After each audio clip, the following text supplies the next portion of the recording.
faire confiance à l'être humain, qui va le détourner, l'utiliser par personne donc le mieux c'est de mettre des barrières tout de suite, ce qui n'est pas le cas. Et là on a l'état d'urgence complètement détourné de cette solution première, on l'a bien vu, plus de 3000 perquisitions administratives, 4 pour fait d'éventuellement création d'un attentat. On nous parle de 25, mais il y en a 21 c'est pour un peu terroriste, qui relève plus de la liberté d'expression et pas de fait, voilà, donc c'est condamnable, mais c'est pas des gens qui allaient commettre un attentat. Donc ça veut dire que c'est complètement détourné. On a eu les associations écologiques au niveau de la matière, on a signé à résidence.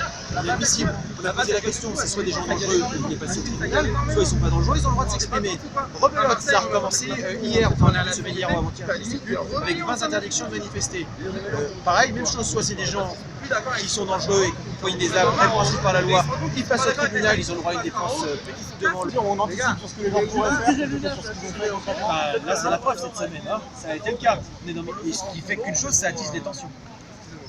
Vous pensez, on parle de provocation politique, par exemple, le soir j'étais là, et vraiment, une fin de soirée, il se passe rien, avec 200 personnes sur la place qui discutaient, c'est même pas, ça pouvait même pas être considéré comme une manifestation. D'un coup, la police se rabat sur nous, ils nous encerclent, nous gazent à bout portant et même un peu vicieusement mélangés chez des gens.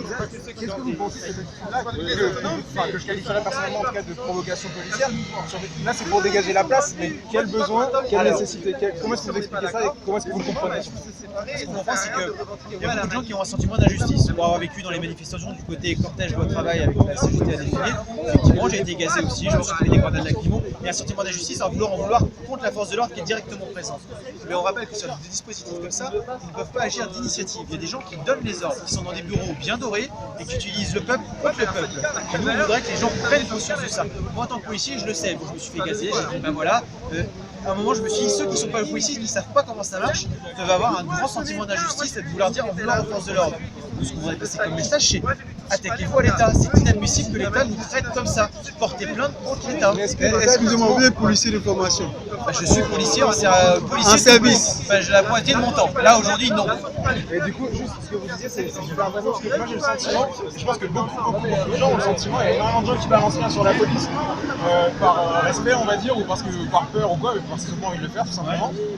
Mais concrètement, la police s'oppose, enfin la police est le dernier rempart que l'État, que le gouvernement met entre lui et la population qui veut lui demander des comptes. Et ça, c'est un point sur la loi travail, c'est extrême. Mais les Balkany, tout ça, c'est des gens qui pourraient demander des comptes. Je veux dire, concrètement, si la police sert de rempart, de protection au gouvernement, nous, s'ils nous laissent passer, je pense que les choses vont se régler sans trop tarder. Donc, quelle position vous avez par rapport à ça? Par rapport au fait d'être en fait ce rempart, cet outil à qui on donne des ordres et qui bloque en fait. Cet outil, c'est que nous, on travaille justement qu'on soit plus l'outil des institutions. On veut revenir aux valeurs fondamentales de 1789. Revenir aider les manifestants, les soutenir, etc. Nous, c'est le message qu'on essaye de faire passer. C'est police du peuple. Normalement, c'est ça. C'est qu'on doit pouvoir, à chacun, permettre de pouvoir s'exprimer librement, de pouvoir se déplacer en toute sécurité et pouvoir, je veux dire, limite, garantir le fait que la liberté de chacun s'arrête où commence celle d'autrui. Voilà. Et que finalement, quand tu ne gênes pas ton voisin, tu puisses le faire et que si quelqu'un veut dépasser cette limite, qu'on puisse intervenir pour pas que ce soit la loi du plus fort. C'est ça notre mission normalement. Et à l'heure actuelle, c'est pas ça. Et nous, on essaye de travailler pour dire attendez, le gouvernement nous manipule, nous donne des images. Et il y a des fois aussi qui est retenu à droite à gauche chez tous les échauffourés. On retient tout ce qui peut attiser les violences et les tensions. Et nous, on reste ce qu'on a fait tout à l'heure. On avait discuté tranquillement avec les gens qui étaient rassemblés de l'autre côté du cordon des gendarmes mobiles. Mais il n'y a pas plus de haine anti-police que maintenant. Il y a par contre une vraie haine de l'utilisation qui est faite de des forces de police. Et sur ça, par contre, on comprend tout à fait. On est le premier à le dénoncer depuis plusieurs mois. Donc on essaye de travailler pour que tout le monde en prenne conscience, y compris chez nous. Qu'est-ce que vous pensez de la présence du Front National qui est venu rejoindre Alliance, qui est du coup un syndicat qui est rangé plutôt à l'extrême droite, pour ce que j'en sais? Alors, je vais redire tout ça. Nous, on ne les a pas vus, les gens du Front National. Ah, moi, je les ai vus, il y a non, des mais photos, je sais bien, il y a des gens qui nous ont dit qu'ils étaient là. Vous les avez pas rencontrés, quoi. A priori, peut-être parce qu'on avait des drapeaux rouges, ils ne sont pas venus nous voir. On a un regret, on aurait bien voulu débattre sur le fond, du coup. Mais ça n'a pas été possible. Parce que nous, on voudrait bien avancer plutôt que sur des étiquettes, qu'on démonte à chaque fois les choses dans la discussion et dans l'échange. Ensuite, on ne les a pas vus, c'est comme ça. Et ensuite, juste pour mes collègues d'Alliance, ils sont encartés aux Républicains, ils sont même sur leur liste pour la plupart au niveau des élections. Les dernières élections, ils avaient fait un tract voter Sarkozy.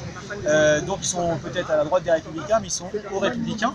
Et au niveau des syndicats de police de la police nationale, il y a un syndicat qui s'appelle France Police, dont le responsable se revendique du Front National et c'est celui sur 15 organisations syndicales qui a fini dernière aux dernières élections. D'accord, oui, mais c'est pas non plus. Donc voilà, ce que je veux dire, ils sont à 0-0, donc voilà.